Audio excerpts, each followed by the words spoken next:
இன்னைக்கு எபிசோட்ல வக்கீல் ஜீவா கிட்ட பேச அவளை தனியா கூட்டிட்டு போறாரு. முத்துவும் மீனாவும் வண்டியை வாங்குறதுக்காக போலீஸ் ஸ்டேஷன்ல வெயிட் பண்ணிட்டு இருக்காங்க. முத்துவுக்கு தெரிஞ்ச போலீஸ்காரரும் இன்ஸ்பெக்டர் வேற கேஸ விசாரிச்சுட்டு இருக்காரு. கொஞ்ச நேரம் வெயிட் பண்ணுங்கன்னு சொல்றாரு.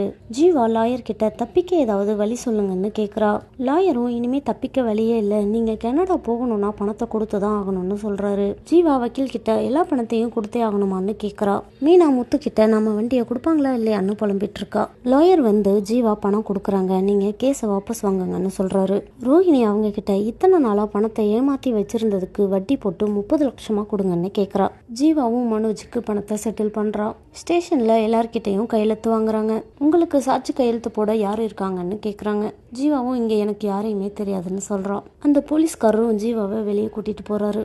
முத்து ஜீவாவை பார்த்துட்டு நீங்க எங்க இருக்கீங்கன்னு கேக்குறான். அந்த போலீஸ்காரரும் ஒரு குடுக்கல் வாங்கல் பிரச்சனை பேசி முடிச்சாச்சு, அதுக்கு ஒரு சாட்சி கையெழுத்து மட்டும் நீ போடுன்னு கேட்குறாரு. முத்துவும் கையெழுத்து போடுறான். டிராஃபிக் போலீஸ் வந்த உடனே முத்து அவங்க கிட்ட வண்டி கேட்குறான். முத்துவும் மீனாவும் ஃபைனை கட்டிட்டு வண்டி எடுத்துட்டு கிளம்பிட்டாங்க.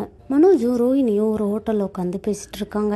மனோஜ் ரோஹிணி கிட்ட ஃபர்ஸ்ட் வீட்டுக்கு போய் இந்த விஷயத்த சொல்லிட்டு பணத்தை கொடுக்கணும்னு சொல்றான். அதுக்கு ரோஹிணியும் இந்த பணத்தை கொடுத்தா மட்டும் சும்மா இருப்பானா, உனக்கு வேலை இல்லைன்னு குத்தி காட்டிட்டே இருப்பான்னு சொல்றா. அதனால கனடா போறதுக்கு பணத்தை கட்டிடலான்னு ரோஹிணி சொல்றா. பணத்தை கட்டிடலான்னு ரோஹிணியும் மனோஜும் அந்த ஆஃபீஸ்க்கு போறாங்க. ஆனா அந்த ஆஃபீஸ்ல வேலைக்கு வேற ஆளு அனுப்பிட்டோம்னு சொல்றாங்க.